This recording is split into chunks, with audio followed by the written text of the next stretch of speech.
Om Sahana Vavatu Sahana Bhunaktu Sahavidyan Karava Vahai Tejasvinavadhitamastu ma vidvisha Vahai.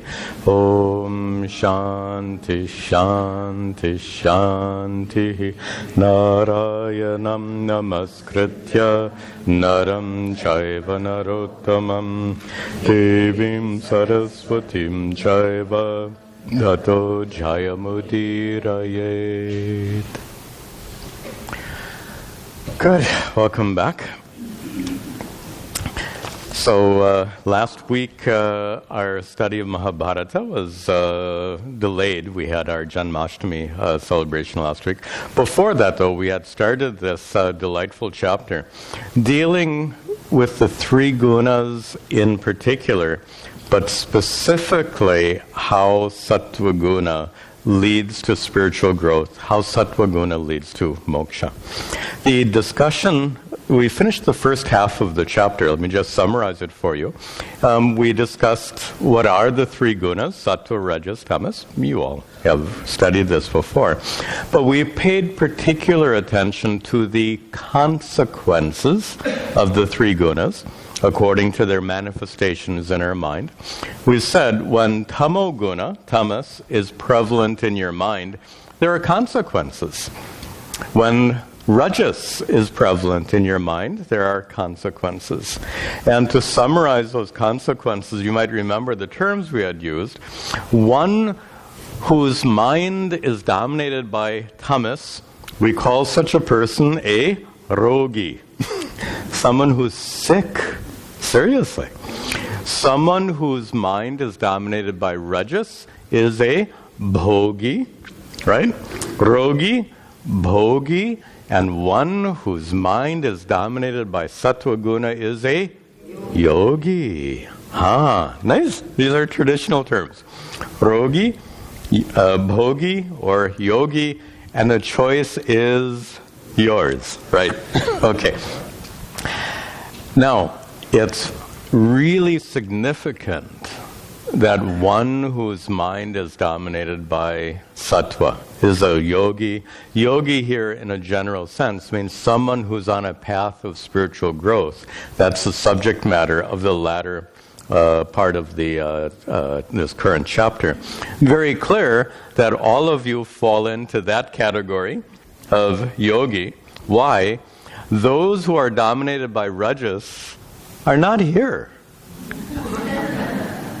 They're at the mall. Right? And those whose minds are dominated by tamas are also not here. Where are they? They're still in bed. So you get the idea. So in today's class we're going to proceed and look at the consequences of Sattva Guna, in particular how Sattva Guna stimulates a process of spiritual growth. Sattva Guna is a principle of purity and intelligence. We'll see that. We saw the first part of this verse in the last class. Let's return to it now and pick up the thread. Sattvikas tvata sambuddho Sattvikas tvata sambuddh Loka vrittena klashyate Loka vrittena Yada buddhyati bodhyavyam Yada buddhyati bodha Loka vrittam jugupsate Loka vrittam Sattvikaha tu Atta. The words are jammed together there. Atta, now. Tu, on the other hand, meaning distinguishing from rajas and tamas. Sattvikaha.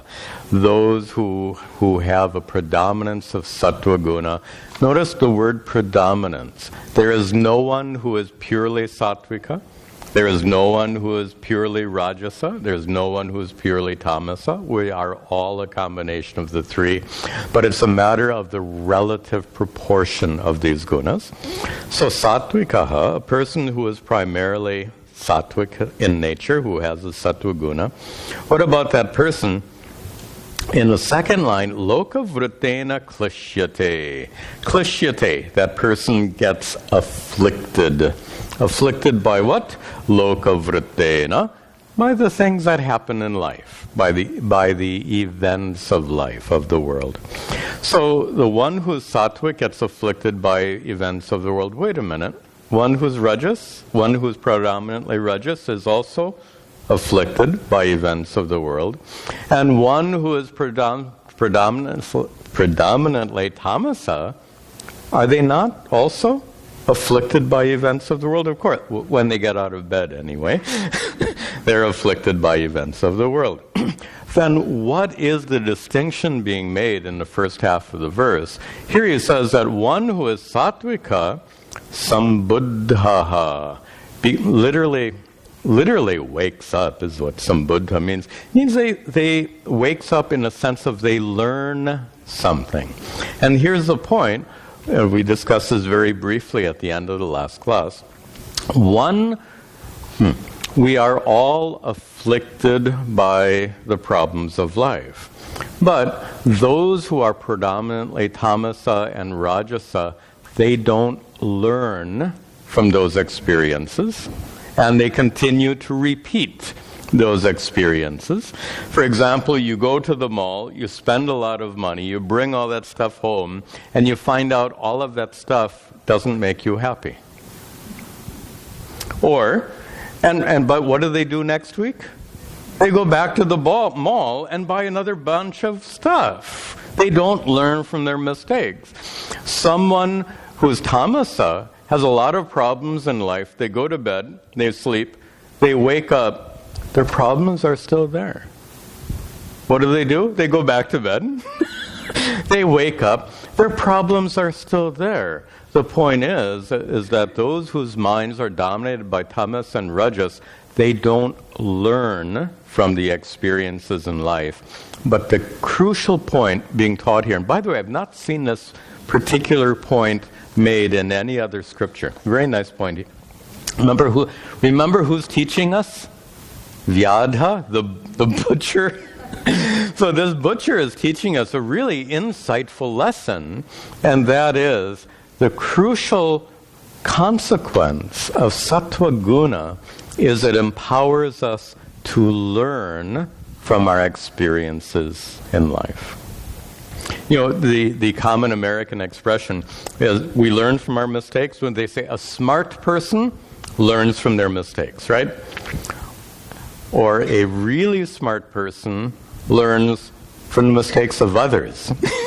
You watch others there, you don't have to. The point is an intelligent person learns from life's experiences. But have you observed that not everyone learns? You might have an elderly friend or family member that in spite of decades of worldly life, they're still kind of immature. You know someone like that, right? Decades of worldly life, and something is missing. They haven't learned from those decades of life.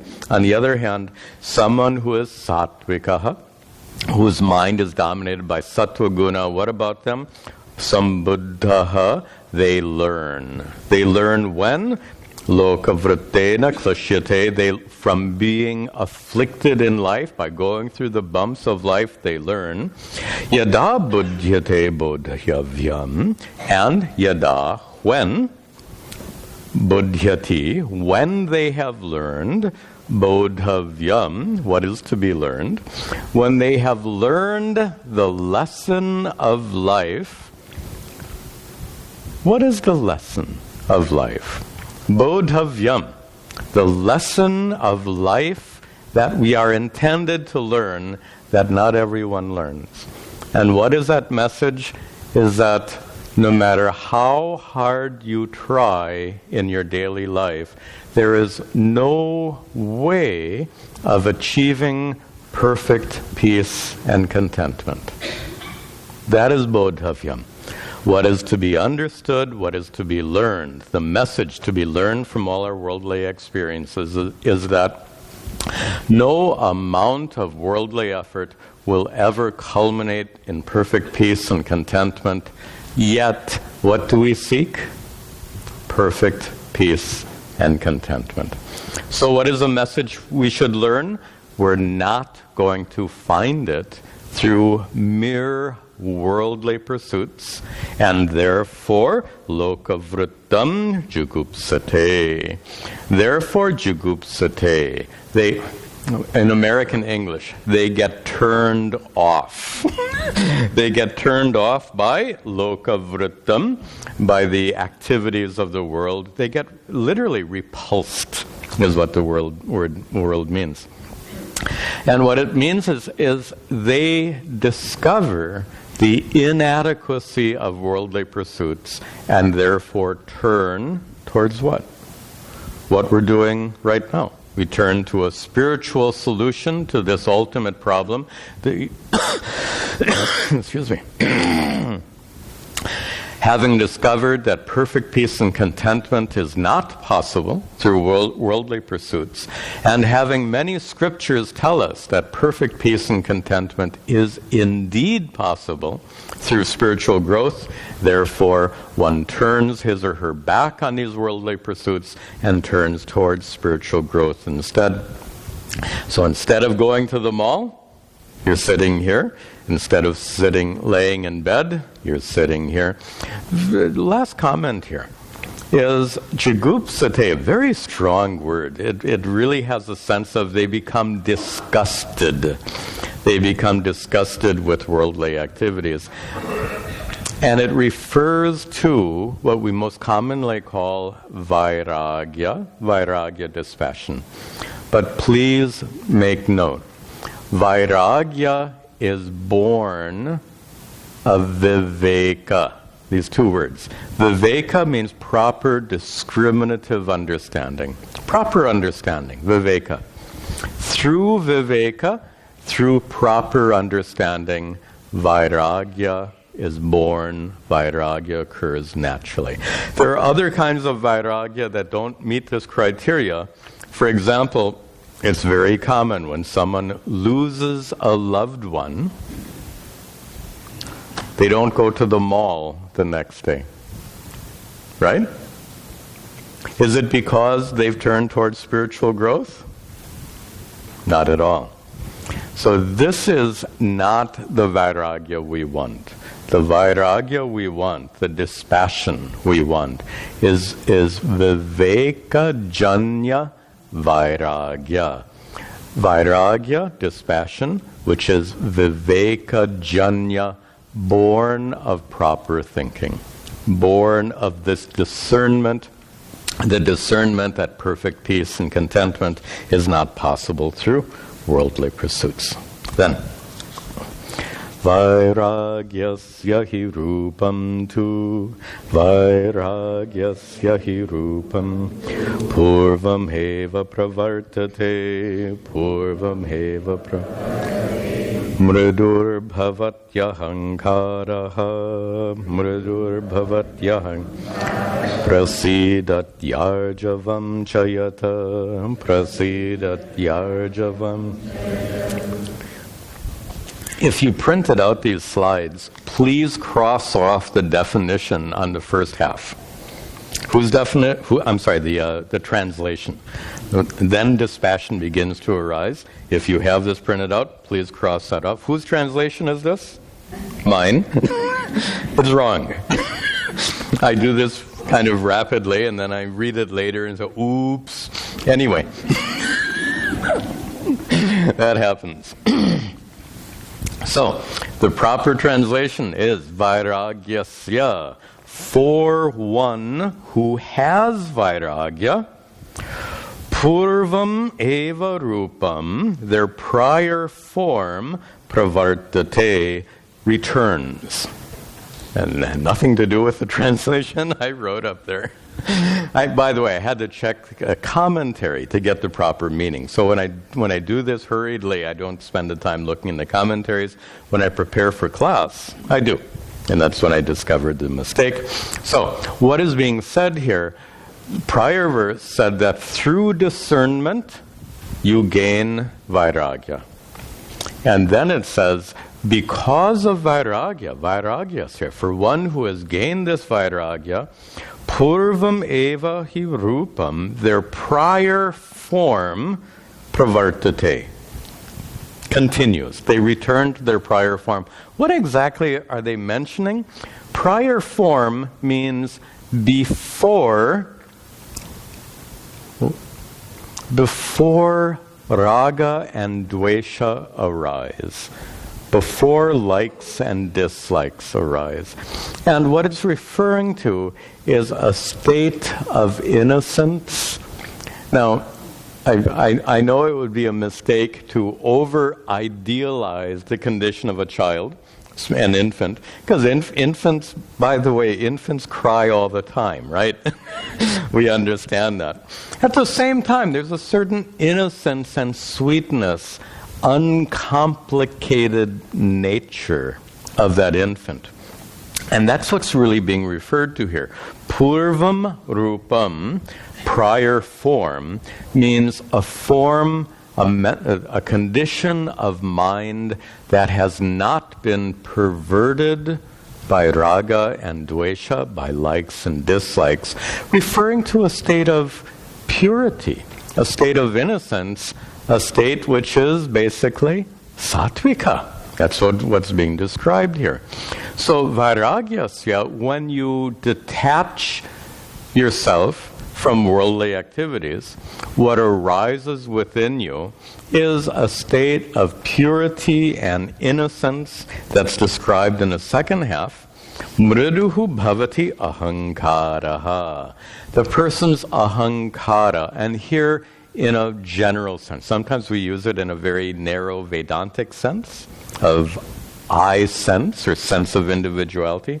Here it's used in the general sense of pride.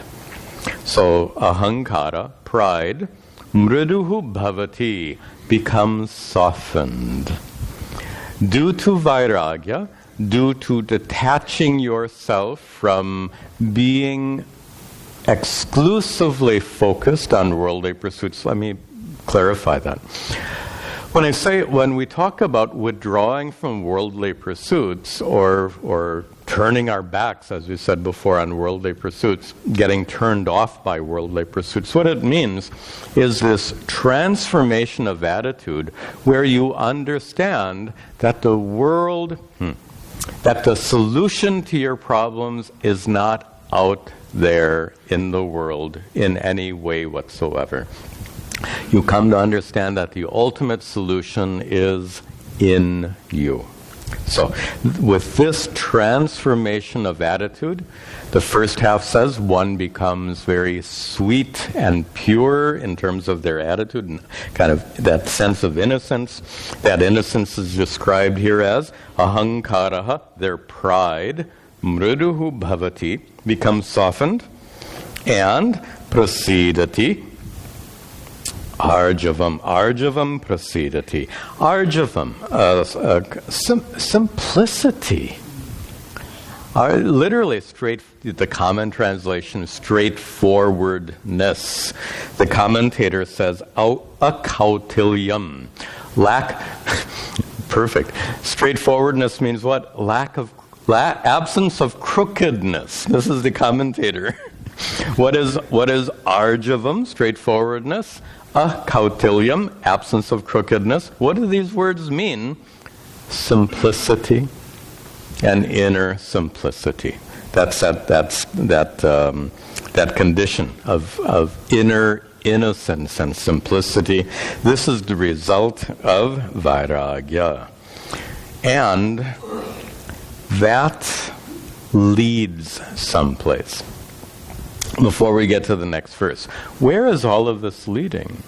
So if we are learning from our day-to-day experiences, if we're learning that no in no manner whatsoever can we find perfect peace and contentment through worldly activities. And we come to understand that we can find perfect peace and contentment through spiritual pursuit, looking within. And further, we come to understand that it's helpful to have some guidance in that pursuit, so we turn to our scriptures, in this case to the Mahabharata. And then, with this simplicity and purity and innocence of mind described in this verse, what happens? Like in chemistry, you put this chemical in, you put that chemical in, you put that chemical, and you mix it up. What happens? So in this case, when you have viveka, you have the discernment that spiritual growth, that contentment isn't out there. When you have vairagya, you turn away from purely worldly activities, you turn within, and you have access to scriptural guidance. And finally, when you have purity of heart, when you put all these ingredients together, viveka, discernment, vairagya, focus on turning away from worldly activities towards spiritual growth, purity of heart, plus is like a recipe. 1 viveka plus 1 vairagya plus scriptural guidance plus a pure heart. Put all those in your mixie. Stir it up. This is the recipe for enlightenment. It is. This is a recipe for enlightenment. And the next verse discusses how this mind that is sattvika, that learns from mistakes, that was step 1. The very first ingredient began with that sattvika buddhi, that pure mind, and it culminated in these other factors, and all of that then culminates in enlightenment, which we'll see in this next verse. Chittasya hi prasadena, chittasya hi prasad, hanti karma shubha shubham, hanti karma shubha, prasanhatmatmani stitva, prasanhatmatmani, sukham hatyantam ashnute, sukham hatyantam, sukham anantyam. Sukham anantyam ashnute. Chittasya hi prasadena. Prasadena. Due to the purity, chittasya, of one's mind. Due to the purity of one's mind. And just to get, there are many ways that we understand chitta shuddhi, purity of mind. So I checked the commentary. He says, vritti janita kalushya tyagat. Due to getting rid of kalushya, impurities, which are vritti janita, which are born of your mind. And these impurities are of 2 categories. This is a little important to understand. The impurities of our mind, the most common ones we understand, we fall into the category of raga, dvesha, likes and dislikes. In our Vedantic nomenclature, when we talk about impurity of mind, mostly what that refers to is a presence of likes and dislikes in your mind, which we are meant to outgrow. And the whole focus of the Bhagavad Gita, with its emphasis on karma yoga, is for the sake of that chitta shuddhi, to outgrow these likes and dislikes.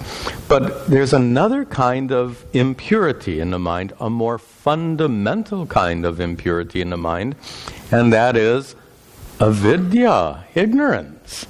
Ignorance is the most fundamental kind of impurity. Ignorance.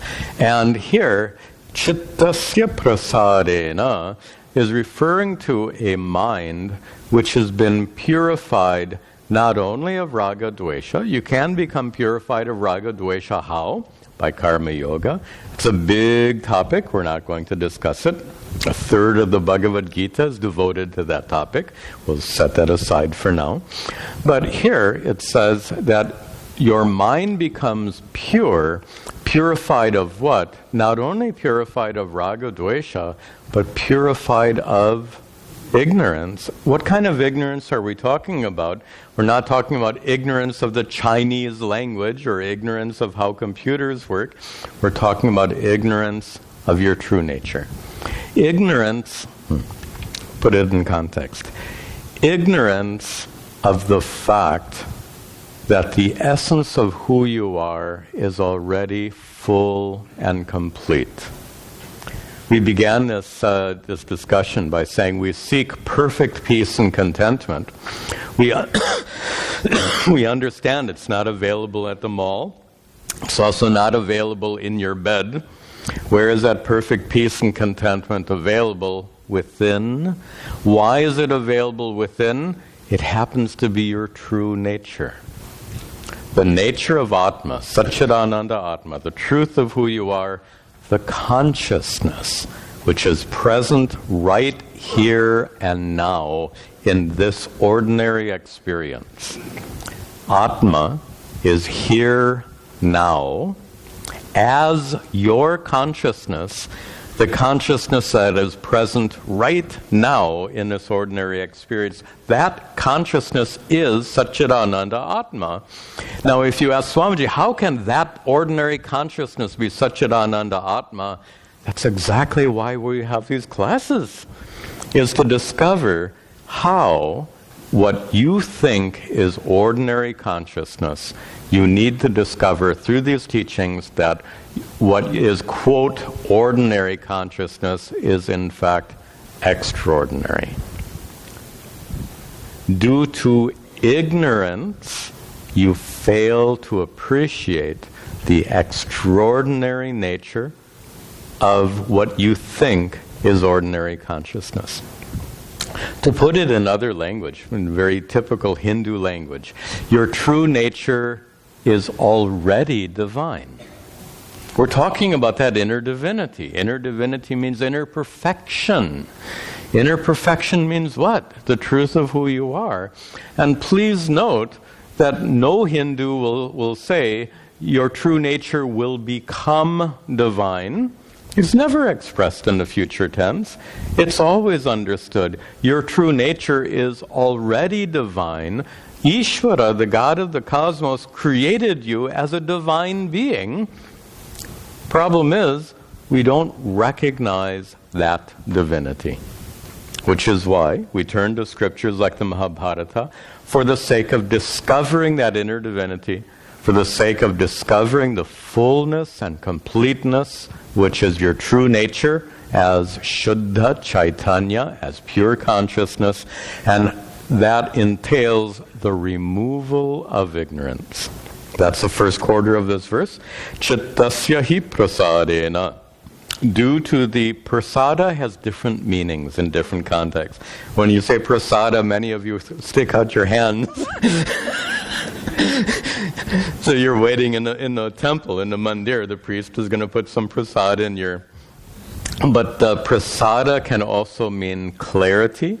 Like if the sky is clear, that's called prasada. Or if a pond water is clear, that's also called prasada. And then it also means purity. So here, chittasya prasadena, due to the purity of one's mind. And purity here means what? In a general sense, chitta shuddhi means absence of raga dvesha, we said before, but we're going beyond that.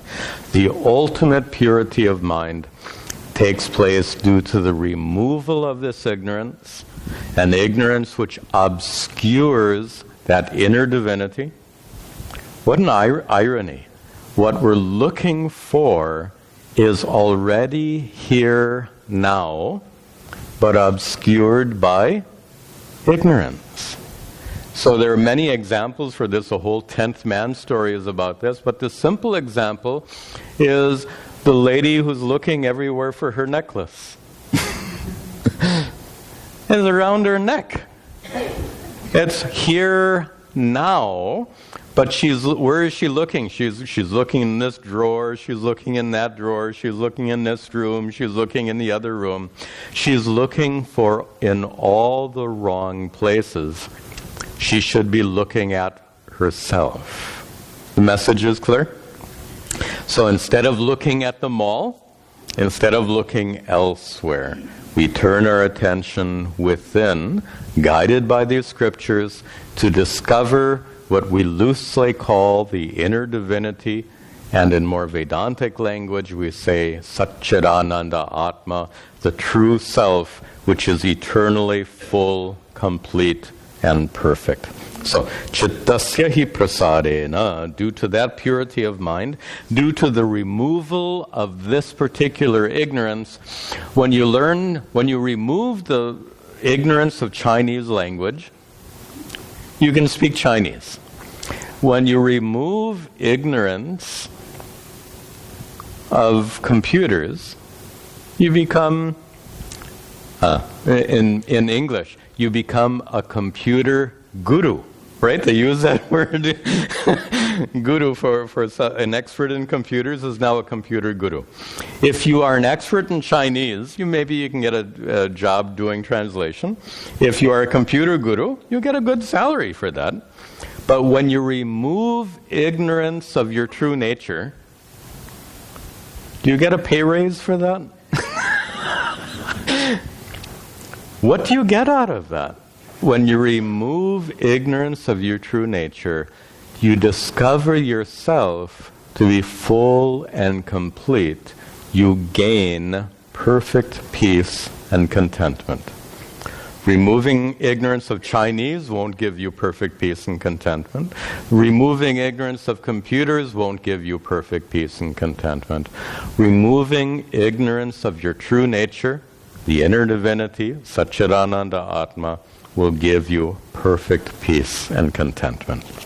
And along with that, hanti karma shubha shubham. One hanti, that removal of ignorance, hanti, destroys karma. Talking here about specifically Sanchita karma. Remember from our prior discussions, we talked about prarabdha karma, agami karma, Sanchita karma. Big discussion, we're not going to review that now. This is like an incidental comment here anyway. Since it's incidental, I'm not going to explain it at length. But what it says is your Sanchita karma, which is some of it is Shobha, good karma, some of it is Ashobha, not so good, and all of those karmas, hanti, they are all destroyed. Why are they destroyed? Through the removal of this ignorance, which means having become enlightened when you die, having destroyed all the sanchita karmas, you're not reborn. What is being described here is the nature of an enlightened person. Chittasya hi prasadena, when the mind is totally purified even of that ignorance of one's true nature, when one becomes enlightened, hanti karma shubha shubham. One becomes freed from future karmas, which would then bind you to a continued process of being born again and again. And further, prasannatma, Atmani stitva. Having removed that ignorance, where should you go for the sake of contentment and happiness and peace? Having discovered that your true nature is the source of contentment and peace, why should you go anywhere else?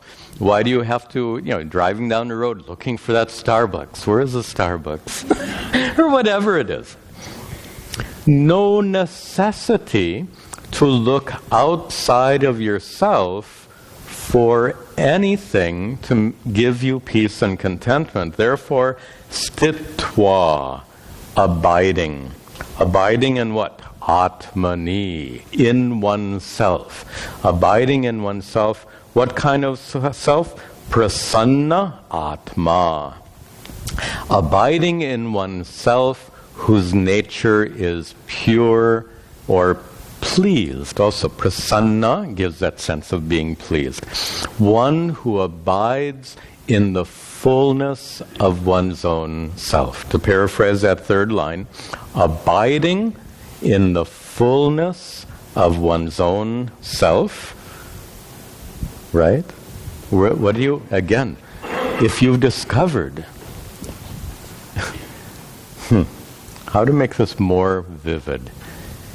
Suppose you could discover that the consciousness that is present right now, that consciousness is boundaryless, full, complete.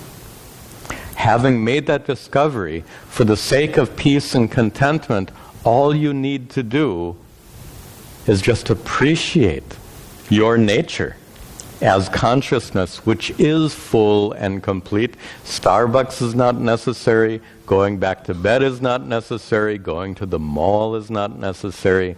What should that lady do to appreciate owning the necklace? All she has to do is appreciate. I already have it. So in the same way, to appreciate your true nature, stitva, abiding within one's own self, being full and complete. Sukham, anantyam, ashnute. Ashnute, the person enjoys. Sukham, happiness. What kind of happiness? The happiness you get in Starbucks is pretty short-lived. The happiness you get in the mall is short-lived. The happiness you gain in deep sleep is short-lived. But the happiness you gain through the discovery of your divinity, the discovery of your fundamental nature being full and complete, that discovery, ashnute, one enjoys not merely sukham, but anantyam sukham, limitless sukha, unchanging sukha, perfect sukha, which is moksha. This is our definition of moksha. To appreciate the fullness and completeness of your true nature is moksha, it is liberation. Then he continues to describe that condition of moksha.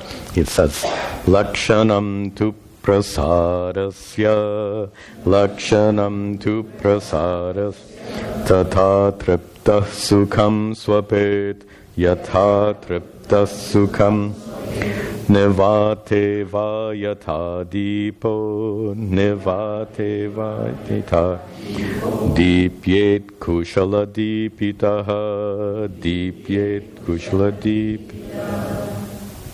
Lakshanam tu prasadasya. What is the lakshana? What is the description? What is the description of prasadasya, of that person who has gained complete purity? Here the purity we're talking about is being freed from ignorance.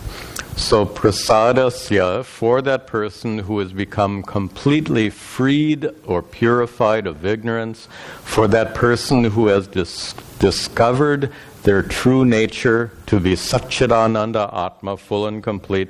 What is that person's lakshanam, description?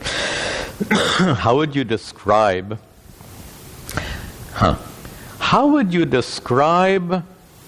the happiness of enlightenment? How's that? I'm paraphrasing the first line. How to describe the happiness of enlightenment, and how is that happiness different from Starbucks or the mall or deep sleep? That's what's discussed in the next verses, in the next lines. So it says that happiness of enlightenment is yatha, it is like the triptaha, one who is content, sukham swapet, a contentment that you gain when you sukham swapet, when you sleep deeply, when you sleep nicely, through nice, deep sleep, the contentment you feel in deep sleep, dreamless sleep. And it's such an interesting metaphor we find in so many scriptures. in deep sleep, you really feel a sense of perfect peace and contentment, right? There's only one problem with the peace and contentment that we have in deep sleep, and the problem is we're asleep. If only we could enjoy that perfect peace and contentment after we wake up. Well, the enlightened person experiences that same sense of perfect peace and contentment that you experience in deep sleep, the enlightened person experiences when awake. Now, a second metaphor is coming. I'll give you the metaphors and then I want to explain a little bit further. The second metaphor, first metaphor is the happiness of enlightenment is like blissful deep sleep. Metaphor 1. Metaphor 2 is like va or yatha. It is like what? Deepaha, a lamp, an oil lamp. A lamp which is nivate, in a windless place. Like that lamp in a windless place, deepyate, shines. That lamp which is kushala, deepitaha. That lamp which is lit, kushala means carefully, skillfully. A lamp which is skillfully lit, if those of you who light oil lamps, you know that you have to prepare the wick. If you don't prepare the wick, it's not going to burn properly at all. So kushala deepitaha means a lamp whose wick has been trimmed. So that lamp with a properly trimmed wick, nivate, in a windless place, is it deepyate, it shines. Now, what is the metaphor? In a windless place, that lamp shines, the flame doesn't flicker. In chapter 6, Yatha Deepo Nivatastaha, Sri Krishna describes meditation with the same metaphor. A lamp in a windless place, the flame from that lamp, you look at that. You should try this. You look at that lamp and it can appear that the flame is like painted on the air. It looks really, if you look at it looks so strange. Because we're used to seeing the flames flicker and move. If it's absolutely unflickering, it looks really odd. But it's a very profound metaphor. Both of these metaphors refer to the same thing. And that is a happiness, the contentment you have in deep sleep, and that lamp flame which doesn't flicker. It's referring to, both of these metaphors refer to a condition that doesn't get affected by anything else. In deep sleep, you're not affected by what's happening outside. Whatever is happening outside doesn't affect you. In the same way, this lamp in a windless place is not affected. There's wind outside, but there's no wind inside. So therefore, the lamp is protected. In deep sleep, you're protected. It is a condition of unchanging contentment. There's a very profound Vedantic teaching here. Let's take 5 or 10 minutes to get this, something that I don't think we've discussed, at least not for a long time. A very important Vedantic teaching.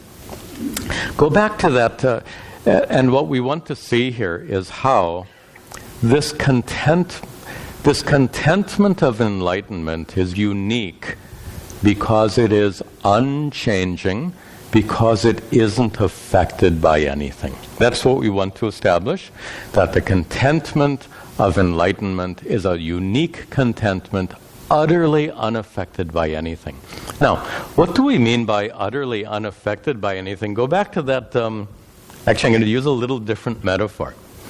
How about this? If you are dreaming, are you affected by things that happen in a waking state? So if you're dreaming of being in India and it's raining in New Jersey, does the rain in New Jersey affect you? No. Or suppose you're awake in New Jersey and in India the temperature is 42 degrees, 108 degrees. Does the heat in India? I'm sorry, I'm mixing things up a little bit here. If let me get this metaphor right.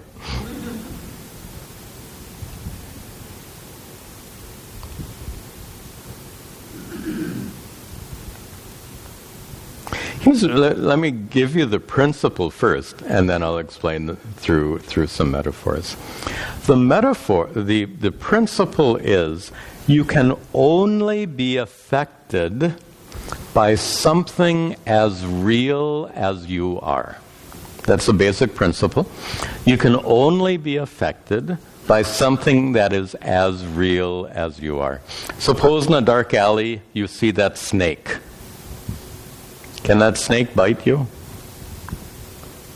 Remember, it's only a rope. You all know the metaphor. So in that dark alley, where there's a rope laying on the ground, you see a snake. Okay, it's a rope snake. That's the language we use. Can that rope snake bite you? The rope snake cannot bite you. Why? It's not as real as you. It has to be as real as you are in order to affect you. If it were a real snake, you better watch out. That real snake can harm you. The rope snake cannot harm you because it's not as real as you are. Now, when we use the term real in Vedanta, we have a very restrictive definition for real. What is our definition of real? That which is, that which always was before, and that which always will be in the future. Trikala abaditam satyam. In Sanskrit we say real is that which is non-negatable in the three periods of time, that which isn't affected by time, that which is not in time at all. So, what about you is real? If we want to find out what is the real you, we're talking about a you that is not a you which exists now, which always existed in the past, and which will always exist in the future. That real you cannot possibly be your physical body. That real you cannot possibly be your thoughts, which are coming and going, your emotions. That real you, that which always existed, that which exists, and that which always will exist, that real you is the consciousness we were talking about a few minutes ago. That consciousness which you think is ordinary is uncreated and unchanging. You think it's ordinary? Uncreated and unchanging. Not ordinary, extraordinary. And further, that is absolutely real, which means it cannot be affected by something that is not as real. So what is not as real? Take a real snake.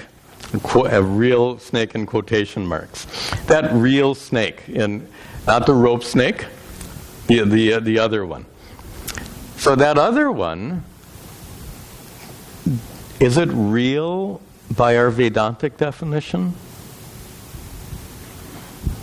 Not by our Vedantic definition. Because there was a time when it was not. There will be a time when it no longer exists. So that, quote, real snake is not as real as you. Which means what? Even that real snake cannot harm the real you. Now, that real snake, real in quotation marks, can certainly do some harm to your body. But that real snake cannot affect the real you, which is consciousness. This, I know this is very lofty, but this is the vision of Vedanta that culminates in this understanding. Brahma Satyam, Jagan Mithya. Brahma Satyam, the truth of who you are, is unchanging consciousness which is utterly unaffected by anything else. That's what the two metaphors at the end of this verse are describing, is generally the happiness and contentment and peace we experience in life comes and goes.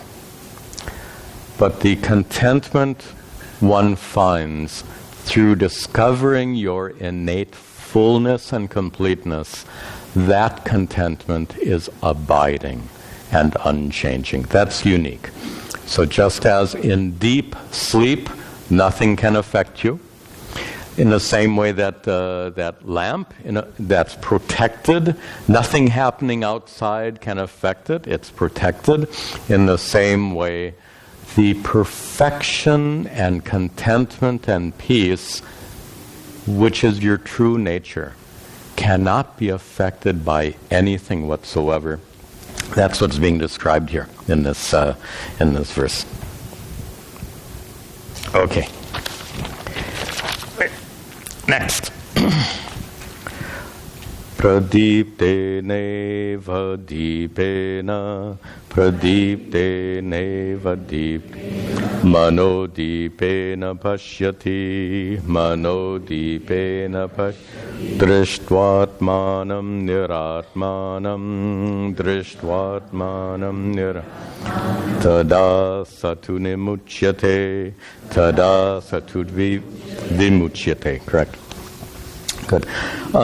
Those of you who are in a meditation session, this is a verse that had a connection to that silence between thoughts. We'll make that connection in just a moment. So here he's describing the discovery of one's true self, discovery of the fullness and completeness and perfection, which is loosely called the divinity of yourself, but more specifically called your true nature as Satchidananda Atma. How is that discovered? Pradiptena eva deepena. You have to break the words apart. Eva, just like. Deepena, by a lamp, which is pradiptena, by a bright lamp, by a brightly lit lamp.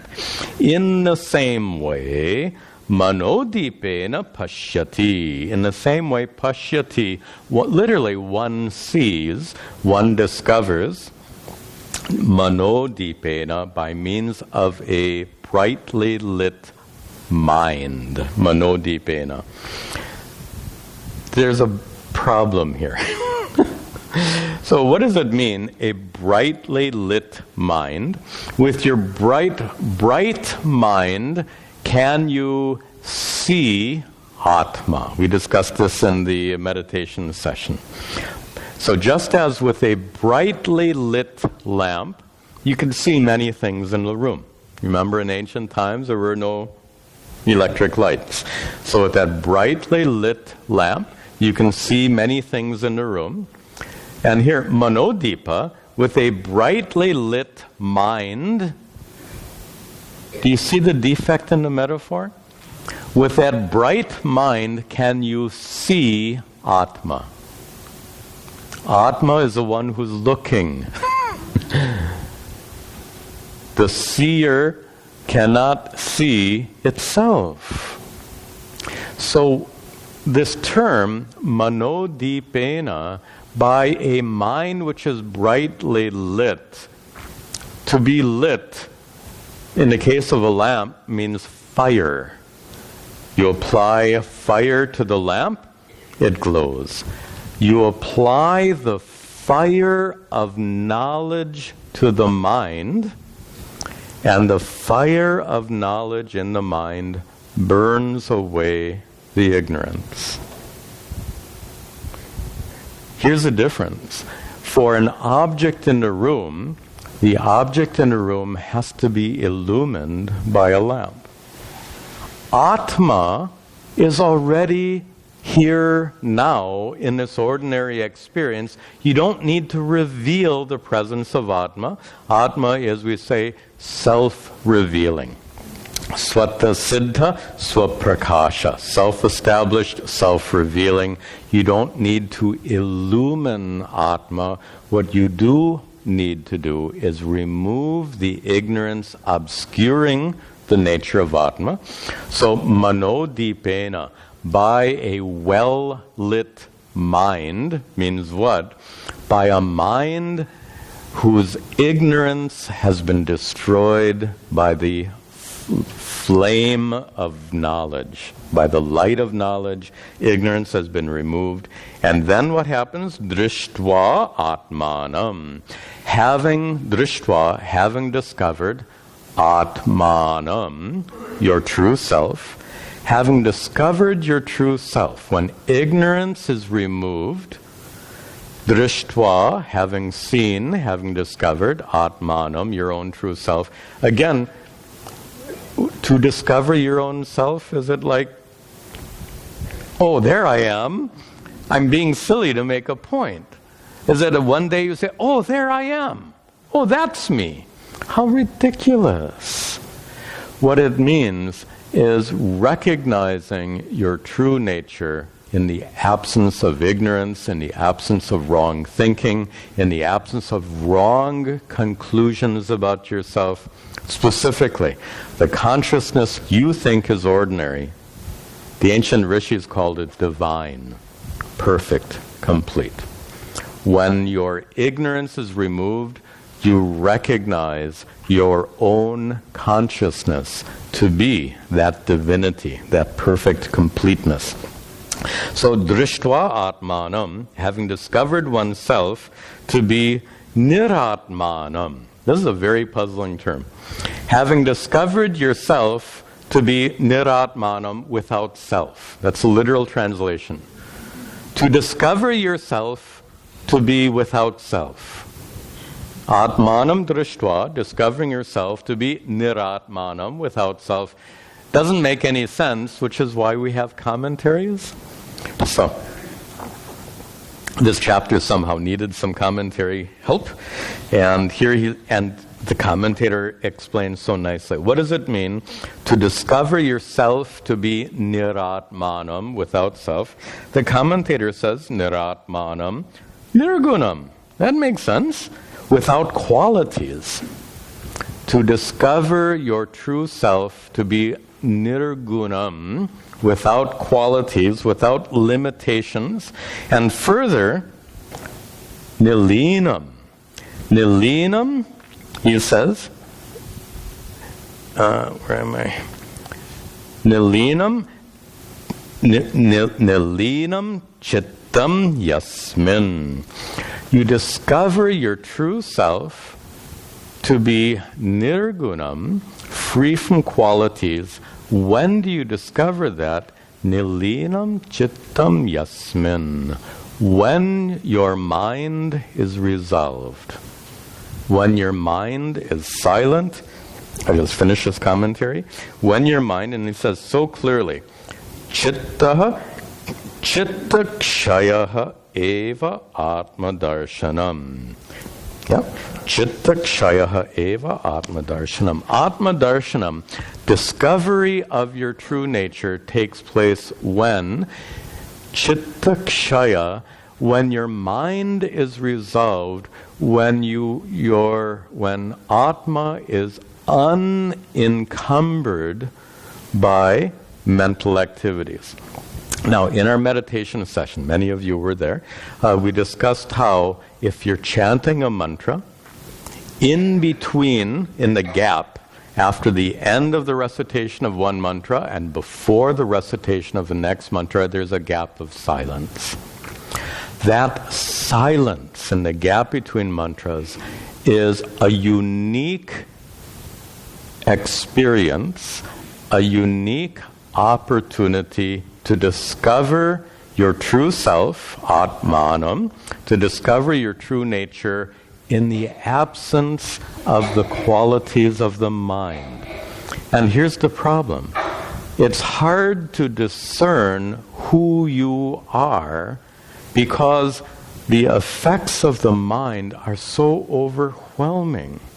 Your mind is so active, your mind is so busy thinking and feeling and perceiving. Its activity makes it really difficult to distinguish what your true nature is, independent of the mind. So what the commentator observes is that in meditation, when your mind becomes perfectly silent, you have an opportunity to be yourself in the absence of any mental activities. And that's what's being said here. Niratmanam, Atmanam, Atma, uncolored by the activities of the mind. Uncolored. I have to use the example here. Right now, this clear crystal appears orange. It's really clear, but it appears orange due to the presence of the cloth. Really, it is nirgunam, without guna, without quality, without color, but due to the presence of the cloth, it appears to be orange. In the same way, your mind,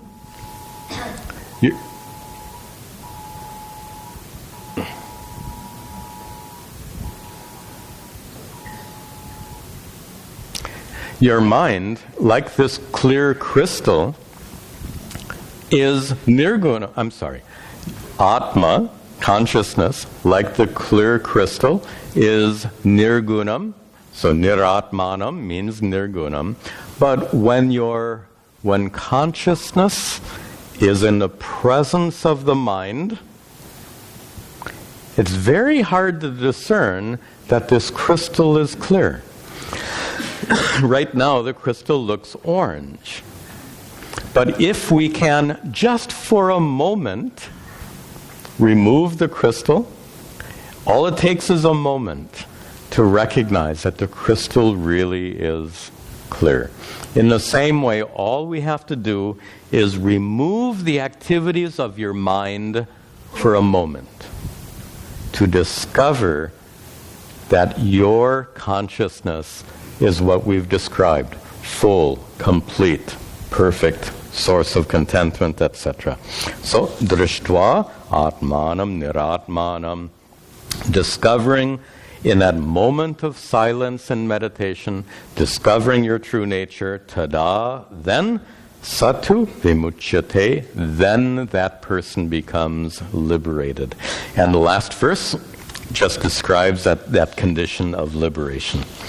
Parityajati yo dukkam, parityajati yo sukham chapyubhayam naraha, sukham chapyubhayam brahma prapnoti sotyantam, brahma prapnoti sotyantam, asangena cha gacchati, asangena cha gacchati. With this discovery that your consciousness, like the crystal, is a crystal affected by the orangeness? Does the orangeness rub off on the crystal even a little bit? Of course, you experience the orange crystal, but the crystal remains untouched by the orangeness. In the same way, you experience sadness. Listen carefully. You experience orangeness, but the orangeness doesn't affect the crystal. You experience sadness, but the sadness doesn't affect consciousness. You follow that? You experience orangeness, orangeness doesn't affect the crystal. You experience sadness, sadness doesn't affect consciousness. You experience happiness, happiness doesn't affect consciousness. You experience anything and everything, those experiences don't affect consciousness. So this verse concludes the chapter. Parityajati yaha, yaha, one who, parityajati, gets rid of, one who transcends. One who transcends what? Dukkham and sukham. Cha, ubhayam, both. One who transcends ubhayam, both sukha and dukkha. One who recognizes that they're not affected by any worldly experience. Worldly experiences produce sukha and dukkha, pleasure and pain. But one who understands that whatever worldly experience takes place, your consciousness remains utterly unaffected. That naraha, that person, brahma prapnoti. That person reaches reality, attains reality, the reality we call Brahman. Saha atyantam asangena cha gacchati. That person, saha gacchati, that person remains atyantam asangena, utterly unaffected. Utterly unaffected. Atyantam asangena gacchati, remains utterly unaffected, just as the crystal is utterly unaffected. It can look red, it can look orange, it can look, if I hold it over by the board, it'll look white. It can look in so many ways. The crystal remains utterly unaffected. In the same way, your consciousness, the consciousness that you think is ordinary, the consciousness which is present right now in this experience, that consciousness is full, complete, divine, if we want to use that word, and utterly unaffected by any and all worldly experiences. This is the unique, vast vision of the ancient rishis, and this is all taught to us by whom? Butcher.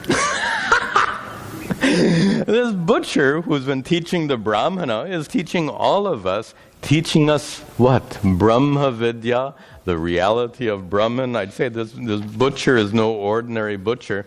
Next class, we come to the final portion of this dialogue between the butcher and the Brahmana.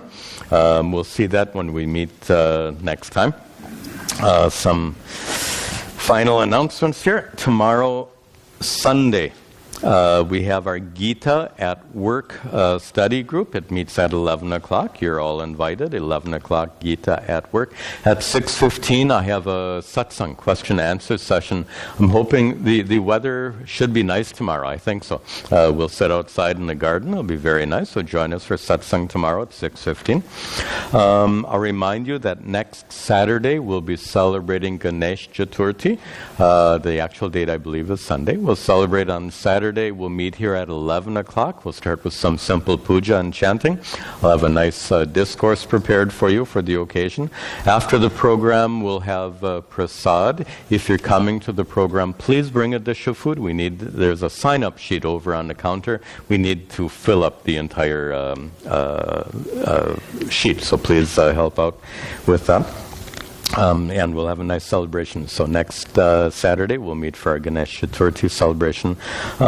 After class today, if some of you can stay back, we're going to pull a few weeds in the garden. Not too many. If maybe 10 of you can stay back, pull some weeds for a while. Weather's fairly nice today.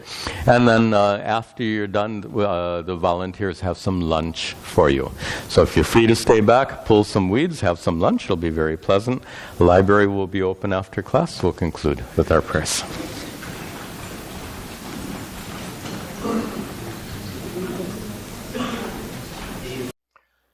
Om Sarve Bhavantu Sukhinaha Sarve Santu Niramayaha Sarve Bhadrani Pashyantu Ma Kaschid Dukkha Bhag Bhavet Asato ma Satgamaya Tamaso ma Jyotirgamaya Mrityor ma amritangamaya. Om Shanti Shanti Shanti.